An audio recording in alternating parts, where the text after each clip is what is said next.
Welcome to Brrrr, a comedy game design podcast by two guys who know nothing about comedy nor game design. I'm Trevor Scott, and with me, as always, is Ben Swing. Yes, I am. Hello. We're going at 20% faster this week. Something like that. In fact, Trevor has decided to speed up the entire episode so that, I don't know, it goes quicker. Yeah, we're actually speaking in normal speed, but it sounds like we're speaking 20% faster because after the fact, Trevor has sped it up. That's something that we haven't done for a very long time. We did do that for a little while. We did. Can you tell when we did it and when we stopped find it? the episodes? It was only for a few months, I think. It was like 11%. I think I did 15. Wasn't quite 20. Let's play some Click Pitch. Yeah. Which is a game where we each have a random word generator in front of us, and on the count of 3, 2, 1, click, we're each going to get a adjective and a noun and say them out loud and make them into a video game design. Video game design. Yeah. Yes. Not an actual video game. That would be impossible. Oh, in half an hour. Yeah. Because that's right. We are still cutting down our episodes. We're not doing quite an hour. For a while. Yay. So Discrete sphere. Competent consciousness. Now, is yours discrete with 2 E's or ETE? ETE. Okay, so it's like a discrete item, a discrete sphere, as opposed to a continuous sphere. Mm. Okay. I mean, a sphere is abstract. very much an abstract sort of thing. It's like it's a primitive. Competent consciousness. I mean, that's sort of. I feel like there's something around a conscious sphere as like some sort of alien being like that comes in as the perfect object of a sphere, just the simplest kind of astronomical or physical object, the orb, the consciousness orb. The orb. It kind of reminds me of like the old game Manhunt. Or Manhunter, I should say. Manhunter New York with the alien orbs that came down. Oh, yeah. Well, I'm thinking with competent, is this some sort of like, is this some sort of The Mask situation where someone finds this orb and it makes them vastly more competent at things? Now, how the orb bit works and how it works like The Mask, I'm not sure. But well, don't forget that this version of discrete is individually separate and distinct. Yes. So each of these orbs is individually separate and not part of a larger whole. But so you're saying there's more than one orb? I'm thinking so. I'm thinking that they maybe they're different leaders of different factions. Do they attach themselves to people a la The Mask though? To the back of their head, yes. Okay, you just get a bloop, almost like I'm getting a very bulb. Have you seen the horror movie Phantasm? No. Okay, there's these silver balls and they literally kill people and stuff. Right. Like they're flying around everywhere. It's kind of funny. In this case, they don't kill people, but they take over their mind. Well, I kind of like the idea that they improve people, influence. Yes, but it's found out throughout the course of the game that actually they are conscious. Like I feel like they come from nowhere. Certain people have like end up with these orbs. Suddenly they're like more capable. They don't have to sleep or something. They're better human beings. It starts creating tensions, I'm sure, between the people who have the orbs and don't have the orbs. But again, because it's separate, because they are discrete and they're separate and distinct, we're not. It's not part of like a hive mind or anything like that. It's just that they are. Yeah, I mean, I think they can still be working. Like, I think they had a plan, but I think it's more like they're treated as just like this weird phenomena. And then it's sort of the social implications that come from that. And then the reveal is sort of, wait a sec, these are actually alien beings that have been working their way into people's brain stems. Our character has an orb, but the character that we actually play is the orb.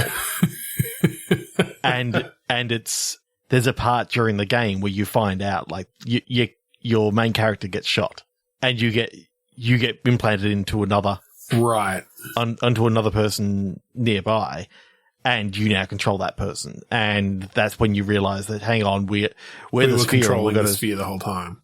That's interesting. So the reason why I'm saying this is because I think then you can talk about, like, the sphere doesn't actually, they're not in it for some sort of taking over the world sort of thing. They are just in it for survival, almost. Like it almost becomes like a parasitic or a symbiotic. Yeah, symbiotic relationship that they literally cannot survive without a human host. Does it turn out that they're actually like the larvae stage of some sort of larger animal, and like this symbiosis is part of their growth phase? I kind of like the idea that it's not. That it's like the way that they survive, and they always have survived, is they become part of civilizations when they arrive, and they've got to kind of connect, and they kind of share their experience, their powers with these people, and have some sort of influence, but it's not just them. Like, I like the idea that when you get attached to this other person, the personality could start to change. This is what I'm thinking, because I can see a few gameplay options here.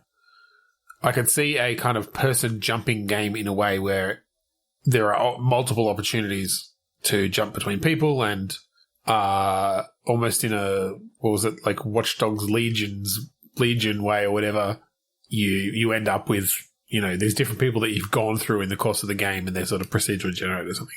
Or it could be a more narrative thing where the people you attach to are more fleshed out, and it's sort of part of the story of the game that you switch, and you maybe only go to 2 or 3 different people across the course of the game. Mm-hmm. So what are we thinking? You thinking actiony or more narrative? I like the mix of both, like where you can have some action with some gameplay, with some narrative dump. Yeah, I guess it just comes down to like the people that you end up attaching to, and how fleshed out they are. Definitely. I don't know. I'm sort of stuck on that one. Let's 3, 2, 1. Sure.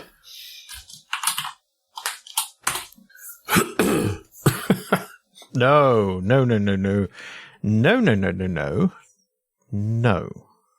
Undocumented abortion. Oh, okay. That would have been interesting with mine, but not in a good way. No. Threatening no. photocopy. No. Threatening photocopy. Okay. Calculating discovery. Ooh. Okay. So what do they discover via photocopying something? Ooh, what if when they photocopied this seemingly innocent, like, note. Yeah. The invisible ink actually got photocopied. Effectively, that's where they actually find out that, it was like light activated or whatever. Well, maybe the threatening, maybe this is almost a horror kind of thing, or like a thriller sort of thing of a gameplay mechanic being photocopying notes to reveal threats or to reveal the ghost who's written on them or something, some sort of supernaturally sort of thing, or serial killer sort of thing or something. Yeah, and the discovery is that ghosts are actually real, and that there's one in this office right now. Yeah. I could see it going in a horror way, or I could see it going in a bit of like a comedy horror way as well, where or maybe even VR, just because it's giving me kind of office simulator vibes, job simulator vibes. Because you really want to be able to pick up that note and shove it on the photocopy and close it, slam the button, see it come out, and then it's like it's got new stuff on it. Yeah. Almost a puzzle game then, almost a like escape room, or where you're trying to find the next note, you're trying to find the next part of the puzzle. It's kind of cool. Why you? Are you a temp? Ooh, I do like a temp. I do like a temp, and that's the reason why you're doing all the photocopying. Yeah. You're going around as a temp. You're trying to tell people about, hey, like I photocopied the report you wanted, and when it came out, it had "you're going to die" written all over the top of it. You know, what's going on? And they're like, "What did you do to my report?" You're having to like convince people. Or they say, "What do you mean? It looks fine to me." And there's just like red, you know, almost bloodstains dripping out of it. It's like, no, it's all fine. And you eventually end up having like taking the light out of the photocopier to shine around the room to find the ghost when you realize that that's what shows it up. Yeah. Or before you do that, there's a for some reason only you can see it. Like obviously other people can't see these things. Yeah, so they're just like, what the fuck is this temp doing pulling apart our photocopier? No, I do actually, just from a horror point of view, I like the scene of before that when you're trying to hunt it down. It's like, oh, okay, put the photocopy. I'm doing 100 photocopies. But I'm going to leave the lid up, and so the light's spilling out of it, and you're trying to get a glimpse of this thing as it moves through that light, but just in that period. And then you of the just see a face. Yeah, like it goes across, and you just see the shape of that face, and then it disappears, and then it's not there on the next one. You know? Oh God, that's scary. Yeah, that is scary. that is something that you go, nope.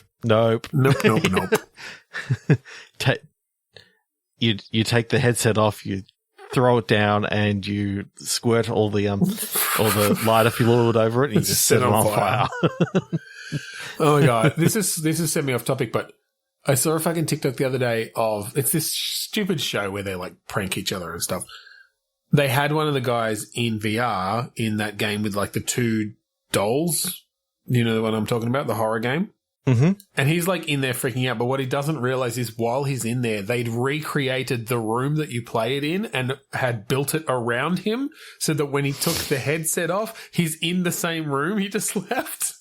Oh God, that is the worst. And they had fucking little girls come in and freak him out. It was kind of funny. But that's I'm going to ask you a question, Ben. Okay. What 3 words? Oh no. What 3 words? All right. We're not even going to explain it. We're just going to go straight into it. It's just another way we get words. Sure. Dribbling sages accepted. It's a sign. Okay. Dribbling sages accepted. The front of like a monastery or something. Oh, so a sage, I think, you know, if going by, you know, sort of Zelda speak, it's like people who have been destined to or are descendants of, okay, you know, someone mystical, and they don't quite know that they're a sage, that they're actually, you know, called and you know, one's a sage of wind and so one's a sage of dirt. Teenage basketball star, yeah, turns out that they've got a calling as a sage, as someone mystical. I like that idea. Yeah. It's very... and then very, very Shaq Fu. They've got basketball skills and throwing the ball around and shit. But I like it in more of a Zelda-ish, like an open world or a dungeon-based sort of... Yeah. Okay. So I'm picturing literally you got a top-down view, your character's just dribbling the ball, and their whole thing is they throw the ball at the other person, and then it always happens to rebound right back to them. Or they can just, you know, sort of pull it back and, I like a very, it's a very God of War axe sort of vibe there, I think. Yeah. That's fun.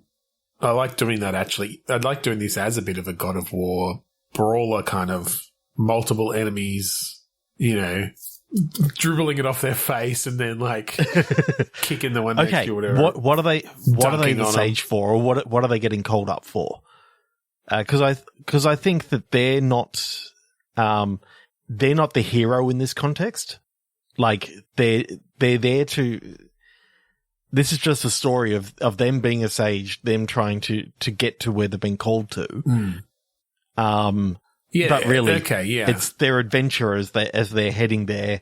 happens to be that, you know, they think that they're the hero that have been called in for this thing. It's like, no, you're here to support the hero. And yeah, that's kind of fun. Do you find that out at the end, or do you 3/4 of the way through, maybe? Or is it a situation where you like bring on companions, like some of these games sometimes have, and you're both fighting alongside each other, but yeah, you get to a certain point and they're like, yes, the hero is finally here, and you step forward and then realize, wait, they're talking about the other person. It's like, what are you doing there, Sage? You know, step aside. It's like, Sage, you have fulfilled your purpose and brought us the hero. You have been your faithful companion.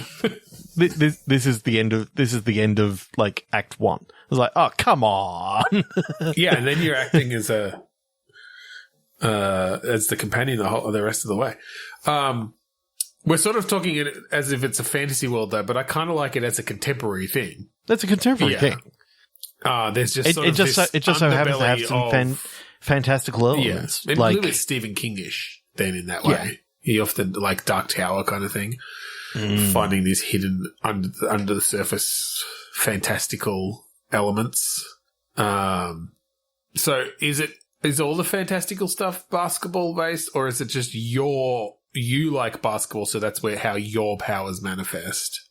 I think, yeah, because you're a big fan of basketball, and that's what you've sort of been doing. You're a college star, or you're like the best player in the high school sort of thing. Team. I think high school, yeah. Because there's just something about, you know, this high school jock who thinks that they're the best. Oh yeah. And then their companion is like a nerd. Or at least just not as cool. Yeah. Like their best friend from school growing up, but it's like they're not as athletic and all this sort of stuff, but they're the ones that end up being the hero. Yeah. It's been What do they do as a quote unquote companion then? Like when they're fighting alongside you, what's the skills of the hero? Do you think? I'm thinking that they're real good support, as in, you know. Are they essentially a magic user in that way? But is it based around like fucking maths or something? There's just something about the fact that, you know, you're playing a character that's throwing a basketball. If it happens to get down there and, you know, sort of is on its own, the companion goes over, picks it up and throws it back to you. Like, but in that way, it's like their mystical powers is actually helping power you to be. Right. I guess it just needs to make some sense there that they're the hero. Like they should have, they should be useful in their own right. Yeah, I think it turns out that they happen to be the one who have actually empowered this basketball to do the things that. Oh, okay. So they're almost like an artificer or something, like, or not quite, but like an imbuer of magic into items, and that's what allowed you to even become the warrior that you are, the basketball warrior. None of it happened until, you know, it was one of those things where little help, you know, and it's at their feet and they pick it up and they throw it back to you, and then, you know, you get that calling at that time. At that moment. Right. That's cool. Yeah, I like that, because that can kind of be you can call back to that then. Of like, you know, but companion, when was it that you first got the calling? And you like flash back to the hero passing you the ball. Yeah. It's like, oh shit, they did it. Like yeah, that's cool. And because then it's their goal, then their their fate, or, you know, their destiny is to call others to come fight or whatever, right? Yeah. Through whatever their interest is or something. Our character is then there as you know, the support, the oh yeah, now it's like you must get the hero to, you know, the next which is doing stage. the exact same thing that you've already been doing, except and you know, you're working still with the hero, but you know that this isn't your story. Now the social hero dynamic story has changed. Yeah. Yeah. Well, and I think maybe you go and get other companions almost. It's like, oh, okay, you know, we the girl who's really into horses, like we're going to imbue her horse And now she's galloping around the battlefield. You literally just combined the two and she becomes a centaur and it's like, my horse. Oh, yeah. I like that, though. You've got this fucking awesome centaur woman, like, kicking ass. Yeah, and she goes, for some reason, I really like hay now. Because their brains have melded. Their brains have melded. The horse is still there. Just call me Jessica Mittens. I don't know. What's a good horse name? Jessica. Well, I was going to go with whatever her horse used to be called, but yeah. There's something about that. Yeah, I like that. And then, like, I feel like you almost get a little. Maybe you don't have them all at once, but like you've got these different missions of like going and finding these other teenagers whose hobbies or become their weapons. Mm-hmm. In that way, and it can be those classic teenagery kind of things. Like one guy is, really into drawing, and so he's just like creating things on the battlefield that come through and attack, and that could bring some really fun dynamics to the game, mm-hmm. and have them also synergize with your basketball skills. Right? Yep. So, like, the centaur girl, you can throw it to her and she'll, like, turn around and kick it into the enemy, super hard and knock 5 of them down or something. Or the guy who can draw stuff will, create guides for it to, I don't know, ricochet around the battlefield or something. Yeah, and be, magical, like, pinball bumpers that just, launch them back off. Like, so you have these different segments of the game where you've got one of these companions for a while, as you are taking them back to the leaders or whatever, or the,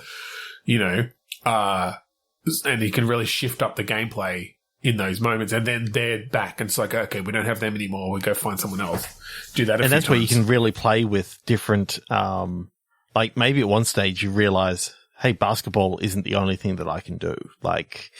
Yeah, or I was just thinking, I wonder if you get some permanent changes to your basketball skills based on those things. It's like, oh, now I can do my own, like, kick attack with the basketball or whatever. Or, my basketball's been imbued with these ink powers or, whatever it is. You get extra moves and stuff. Or different weapons in that God of War way, like, Yeah, either God of War way or that, as we were talking about before we jumped in, the It Takes Two sort of idea of coming up with the different gameplay mechanics and exploring them as, until they have been exhausted and then switch to something else. Yeah. But in that It Takes Two way of knowing when to leave you wanting more. Because sometimes, like, in fact, most times throughout that whole game, I felt, wow, I really enjoy this mechanic, and they take it away, rip it away from you. Yeah. And it's like, that's almost the perfect time to take it away because now I want it more. And they keep on bringing up new mechanics as they went through. Yeah. Cool. I like that a lot. Hey, Trevor. Yeah. What 3 words? Royal, wangled, wholesaler. Wangled? Yeah. Is that a real word? I guess it is. Yep. W-A-N-G-L. Wangled. I know wrangled, but E-D. wangled? I have to look that one up. W-A-N-G-L-E-D. To wangle. Right, yeah. To manage to obtain something by persuading or cleverly manipulating someone. I just love the idea of this royal wangled wholesaler that is like, he's selling, is selling almost like the lordship thing that people sell, like the little bits of land. Oh, yeah. You can call yourself a lord. There's this, unscrupulous guy who's just selling royal titles. Well, like, that's interesting because I like from a gameplay point of view, you could start with like this landscape that's been broken up into all these little packages and they're all for sale when you start. And it's sort of, there is that progression there of like, oh, I've managed to, you can see how much of it you've managed to sell off. They've all got little stakes in them or whatever, and they start getting names on them for who owns them and that sort of thing. Yeah. That's kind of fun. But I do like the idea of this is like this guy is sort of like the a used car salesman. Yeah, it's a bit of like Stan from Monkey Island. Yeah, a little bit like that. I think you play a character who's like at first helping him out, and then after a while you're like trying to undermine him, right, a little bit because you're almost not happy with the way that he's coming about these royal titles. Like, well, yeah, it could be. I'm just trying to think how, because I do really like that idea of seeing that progression across the land as essentially all of these lords are being created for just these tiny little patches, and how that maybe affects the world you're living in. I'm almost picturing a Fable kind of vibe, where it's a little bit comedic like that, and that... A little bit comedic and doesn't really have a satisfying ending. Yeah, probably not. Like this episode. Thanks for joining us. I remember playing through, I think it was either Fable 2 or 3. Yeah. Playing all the way through to the end, and I'm like, oh. Peter Molyneux could never do satisfying endings.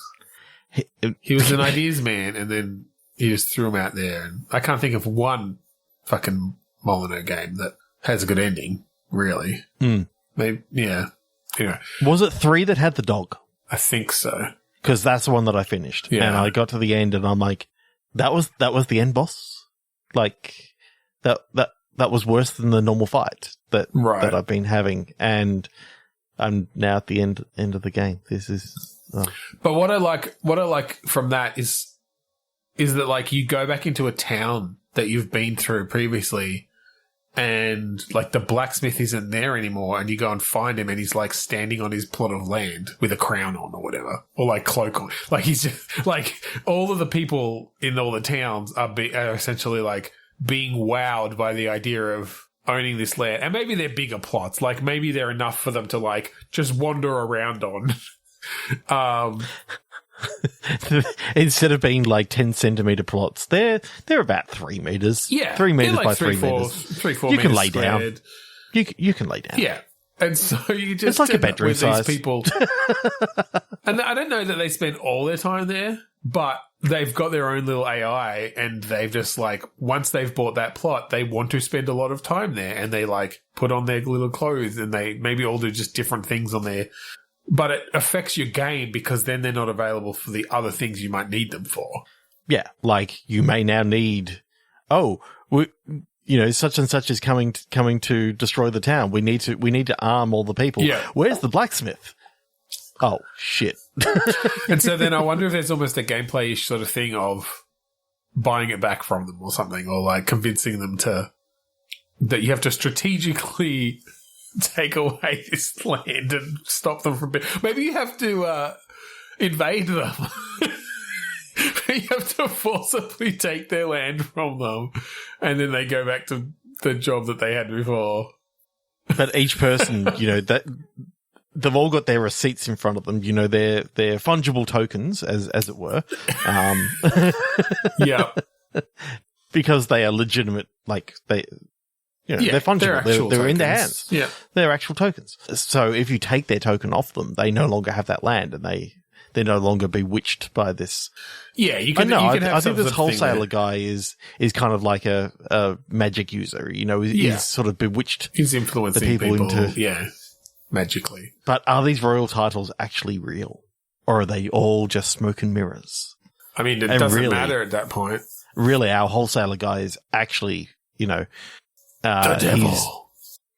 He's basically trying to take over this town, no matter how he can think of doing it, and by convincing all the townspeople to be lords, means that there's no one defending the town to defend the town. And he was very strategic in who he chose. I do kind of love that idea of eventually just having this war between these little 3 by 3 meter plots, boundaries drawn, and you like expanding your land across them all as you invade. I can see the reviews now. It was going really well until that weird war thing where we were just playing rock, paper, scissors with all these 3x3 play. It's all through rock, paper, scissors. Yeah, there's some clause in the deed for this lordship or whatever that if someone beats you at rock, paper, scissors, then they three times. 3 times, yeah. Like best of 3. Best of 3. Then they win it from you. Yeah. That's actually a fun mechanic because then you could just be taking it occasionally. But I think what happens is you find some way to cheat at rock, paper, scissors or something, or like change the odds or influence them into what to choose so that you start being able to win more often. I kind of like the idea that the wholesaler actually has like this little headlamp sort of thing that he wears. Because I think the whole thing is rock, paper, scissors based.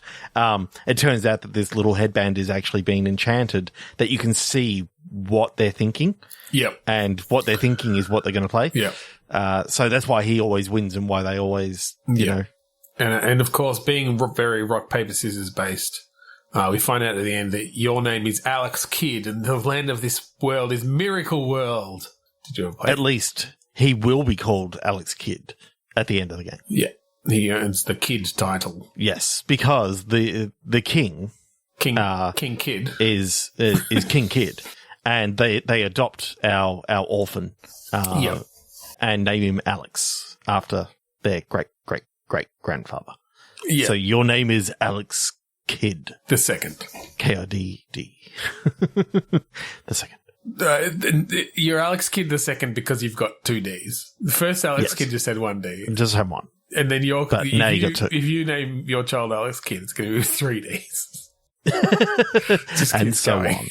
on. I wish that's how they really did juniors and stuff. Just add more. It's like, I'm Frank, and this is my son Frank.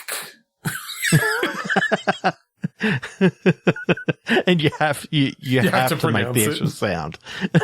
You have to make that extra sound, otherwise. Well, how would they know? It doesn't count. Exactly. How would they know? I'm thinking Frank. I come from a long line of Franks. My dad was Frank, and I am Frank.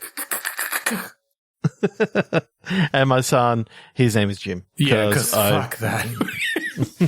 Because fuck that. Damn it. I do it. It's just a reflex now. That is all we have time for. That's the end. Told you it would be unsatisfying. Thank you for joining us this week on Bitstorm. If you would like to find the rest of our episodes online, go to podchaser.com/Bitstorm. Shoot us a review. Let us know what you thought. Yeah, and if you like the music that we play at the start and end of each episode, that song is called Mount Defiance off of the album Containment Failure by the band Dust. That's right. So thank you again for joining us this week on Bitstorm. I'm Ben Slinger. I'm Trevor Scott. And I'm going to hit you with a basketball. That's not the Harlem Globetrotters theme.